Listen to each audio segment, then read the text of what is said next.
Hey everyone, welcome to Spellbase. So this is the new episode of series What's Happening in Bollywood. So Coffee with Karan का episode 2 release हो चुका है. इस time Sara Ali Khan and Janhvi Kapoor were caught together. Episode 1 में जैसे Alia was getting all the attention and Ranveer Singh was sidelined, similar pattern this time also could be seen. It was Janvi who was being pampered and Sara Ali Khan getting ignored. See, इसके पहले के seasons भी I watch तो इतना partiality नहीं होता है generally, but this time जो भी इंटरव्यूज में दो जन आते हैं उसमें एक लीड रोल में होता है और एक सपोर्टिंग रोल में, ऐसा फीलिंग आ रहा है. Which is wrong. If you're inviting multiple people together, then make sure that you give them same attention. And attention कम मिलना तो चलो एक बार ओवरलुक भी हो सकता है. But there was a point जहाँ पे Karan Johar kept on praising Janvi Kapoor, saying that Nadia Par song was so hot, then you are the hottest one on the couch and ये वो. Like Sara is sitting right there and मुंह पे बोलना कि सारा तुम्हारे बीच में you are the hot one, not cool.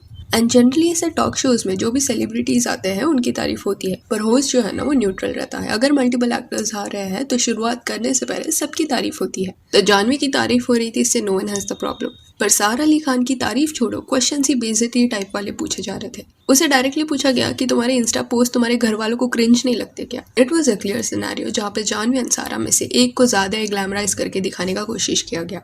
And just मैंने ये नोटिस नहीं किया है, इवन कई लोगों ने जिन्होंने पूरा एपिसोड देखा है, they have notice this biasness. एक ने तो ये भी पॉइंट आउट किया कि अगर सारा अली खान जो एक आउटसाइडर नहीं है, उल्टा एक स्टार किड है, सिर्फ एंड अमृता की बेटी है, अगर उसे करण जौहर एक आउटसाइडर की तरफ फील करा सकते हैं तो रियल आउटसाइडर्स के साथ क्या होता होगा. Now here I would give Karan Johar a benefit of doubt that may be it was not intentional, पर host should always be neutral. Ranveer Singh ने तो एपिसोड 1 में ये चीज ओपनली पॉइंट आउट किया कि Karan is being on Alia's side. The next story is Katrina शायद pregnant है. जैसे कटरीना एंड विकी के शादी के पहले उनका शादी का रूमर आया था, वैसे ही कटरीना अभी प्रेग्नेंट है ये बोला जा रहा है. And soon this couple will be announcing it.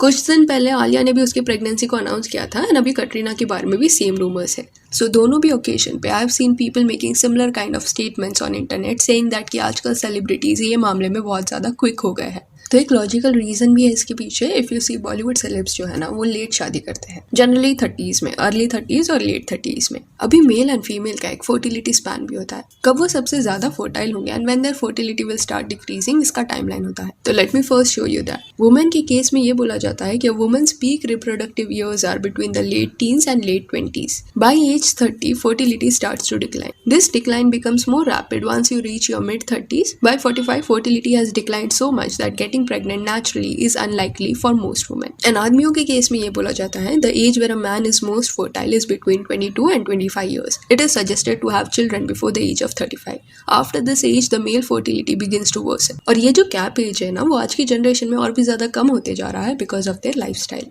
Also let me clarify here कि इसमें कोई एज शेमिंग की बात नहीं है, जस्ट नेचुरल चीज़ है कि एज जैसे बढ़ेगी फर्टिलिटी डिक्लाइन होती जाएगी. एंड इसी वजह से कई ऐसे सेलिब्रिटीज हैं जो अपने एग्स को फ्रीज कर देते हैं सो दैट फ्यूचर में अगर उन्हें बच्चा चाहिए तो फर्टिलिटी का इशू हुआ भी स्टिल वो एग्स तो रहेंगे. अभी आलिया एंड कटरीना के प्रेगनेंसी के पीछे भी यही रीजन है, ऐसा आई एम नॉट सेइंग. पर आफ्टर मैरिज जल्दी प्रेग्नेंट होना should be very normal in India. Reason being हमारे यहाँ शादी से पहले प्रेग्नेंट होना इज नॉट कंसिडर नॉर्मल. तो ऐसे कई कपल्स होते हैं जो सिर्फ शादी फैमिली बढ़ाने के लिए करते हैं. So similarly if these celebrities want to have children तो marriage is a criteria that needs to be fulfilled. तो अगर शादी डिले हुआ तो डायरेक्टली प्रेगनेंसी भी डिले होगी. एंड इसी वजह से ये जो इशू है ना वो हॉलीवुड सेलिब्रिटीज इतना फेस नहीं करते, क्योंकि वहाँ इवन इफ वो 35 या 40 की एज में लेट भी शादी कर ले, स्टिल उसके पहले ही 25 की एज के आसपास they get pregnant and start having their own children. जैसे जीजी हदीद ने किया, काइली ने किया, देन कार्दाशियन फैमिली में तो बहुत जन है. तो उधर क्या होता है कि ladies do not have to worry कि शादी लेट हुआ, एज बढ़ गया तो will I be able to conceive. ना, they can have children without marrying if they want to.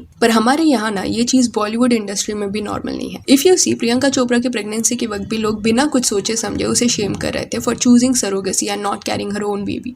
Like थोड़ा लोगों को समझना पड़ेगा कि कॉम्प्लिकेशन सिर्फ नॉर्मल इंसान के लाइफ में नहीं होते, इनके लाइफ में भी सिमिलर कॉम्प्लिकेशंस हो सकते हैं. प्रियंका का 40 रनिंग था जब इस साल के जनवरी में उसे बेबी हुआ एंड प्रेगनेंसी उस वक्त में can be risky. Now we do not know what was the reason, पर conceiving issues can be one of the reasons. And I am talking about this in a way to educate you all that pregnancy is not all happy वाला जर्नी जैसे movies में वगैरह दिखाया जाता है. कुछ कपल्स के लिए सालों के efforts then emotionally draining process भी ये होता है. तो ऐसे सेंसिटिव इश्यूज पे ना सोच समझ के we should comment and not just on internet. Real life में भी आसपास कोई मैरिड कपल आपको दिख गया तो don't go around asking them कि कब बच्चा होगा, इतना साल हो गया and all that. Basic manners है, do not do that. And people who want to know more about pregnancy journey, risk factors, then treatment, then preventive measures, I would say pregnancy notes before, during and after. ये book summary आप Kuku FM पे सुनी. इसमें beautifully they have explained the different changes जो एक female body experience करती है during this phase. Even if you're not pregnant, still it is better to be aware about this journey. If you see कौन से भी syllabus में pregnancy के बारे में in-depth बात नहीं होती, which is disappointing क्योंकि all these are the basic stuffs जो cover होनी चाहिए. So Kuku FM पे I saw there were many audiobooks on this topic, which is impressive. Kuku FM India का एक लीडिंग ऑडियो बुक प्लेटफॉर्म है जहाँ पर आपको 4000 से भी ज्यादा घंटे का कंटेंट लाइब्रेरी मिल जाएगा. यहाँ पर आपको ढेर सारे बायोग्राफीज देन ऑडियो बुक्स भी मिल जाएंगे, वो भी आपकी मनचाहे भाषाओं में. अभी ऑफर चालू है Kuku FM पे. अगर आप स्पिल 50 ये कोड यूज करते हो तो आपको 50% ऑफ मिलेगा, यानी कि साल भर की कॉस्ट आधी हो जाएगी. Kuku FM की पूरी ऑडियो लाइब्रेरीज आप एक्सेस कर सकते हो सिर्फ 199 रुपीज में, नहीं तो it is 399, but spill 50 code से आपको फ्लैट 50% ऑफ मिलेगा. और ये कोड बस फर्स्ट 250 यूजर्स के लिए वैलिड है.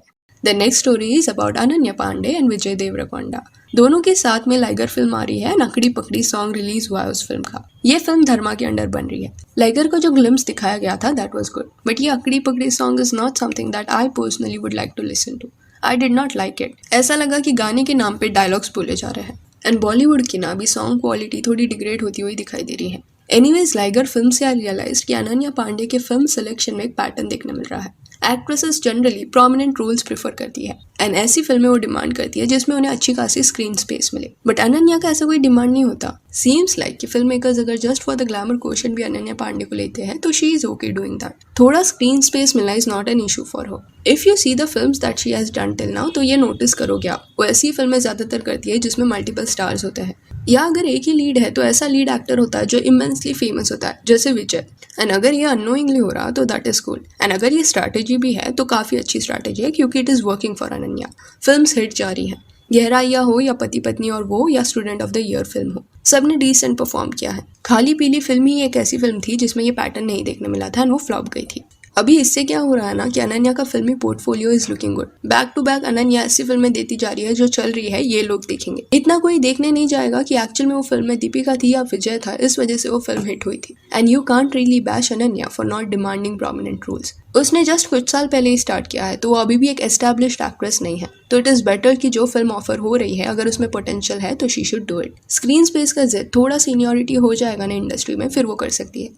नहीं तो सोनम कपूर के साथ जो हुआ था it can happen to her also. Sonam ने इनिशियल ईयर्स में खुद के दम पे फिल्म चलाने के चक्कर में कई ऐसी फिल्में चूज की जो फ्लॉप गई थी. सो इट्स बेटर कि अनन्या वो नहीं करे.